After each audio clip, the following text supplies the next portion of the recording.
Magandang araw mga kaibigan. Bigyan natin ng opinion, reaction itong post ng Inquirer.net.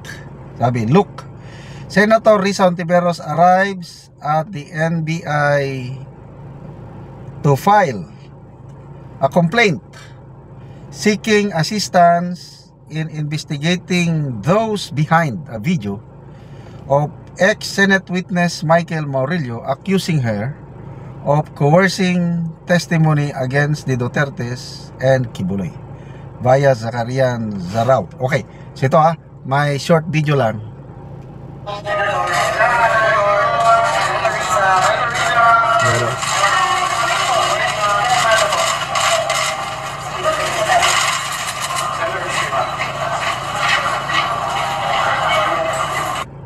Yan, ulitin lang natin.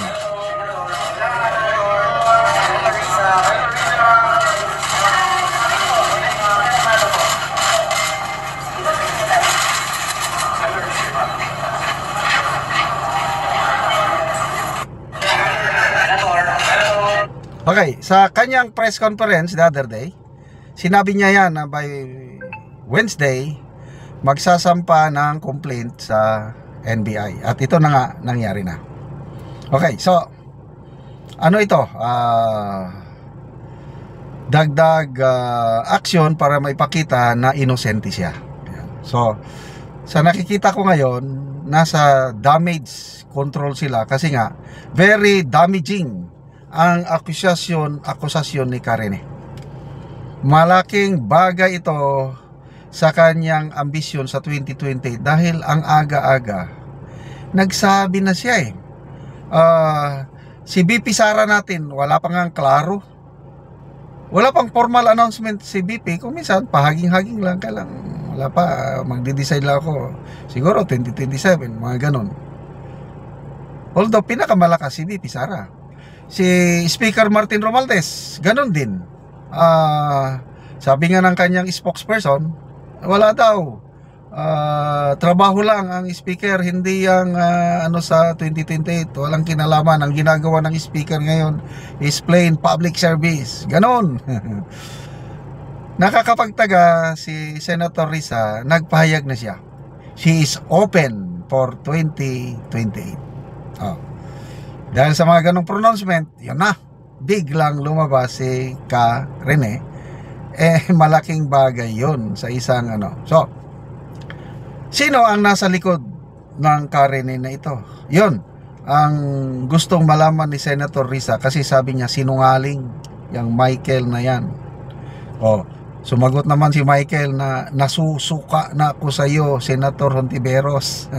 Maglalabas ako ng kaukulang ebidensya sa tamang panahon. Yun, sinampa ng kaso. Ano ngayon? Sige, hintayin natin ang resulta ng investigasyon ng NBI. Kasi, granting na na itong si Karine is sinisira lang niya siya, hindi totoo yung sinasabi niya. Ang NBI magsasampa na ng kaso o complaint sa fiscal's office na. Sa ngayon, formal complaint lang na nagpapatulong ang office ni Senator Risa sa NBI para malaman sino ang nasa likod. Ang duda ni Senator Risa, kampo ni Pastor Kibuloy. Yan ang duda niya. Sa inyo mga kaibigan,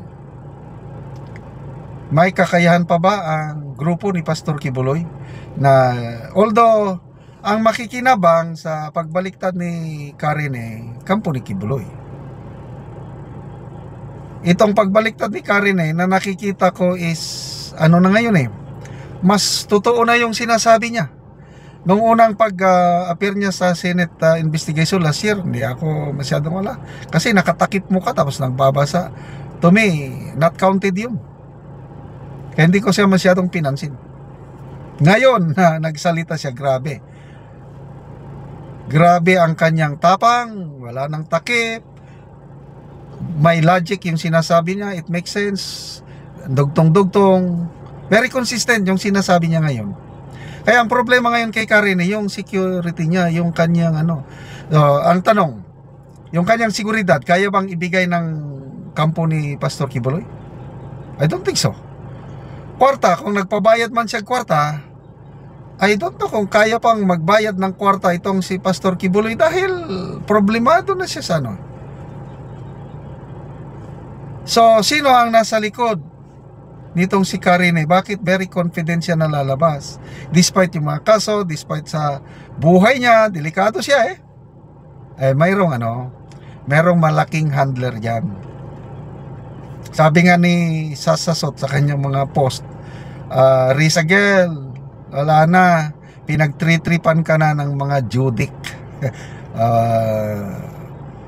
Hindi ko lang masabi kung sino yung mga judik, bahala na lang kayo. Basta judik, dik-dik.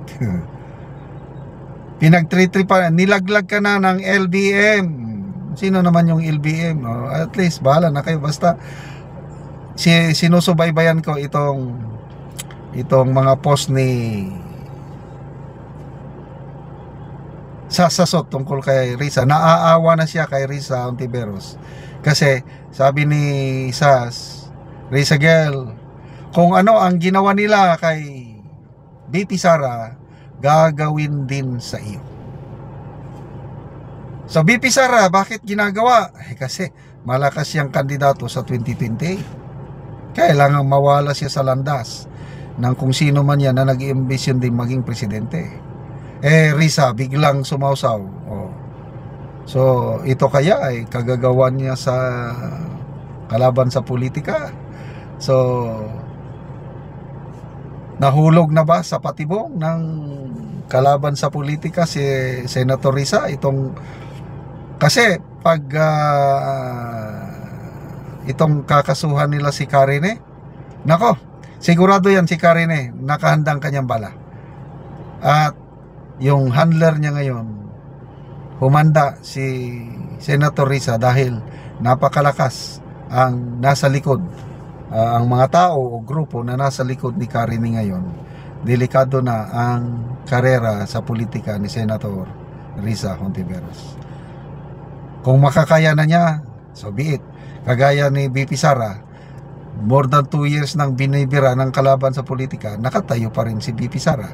How about Risa? Kaya ba niya yung ginagawa ni BP Sara? It remains to be seen. Okay, salamat mga kaibigan sa inyong pagsubaybay sa ating channel.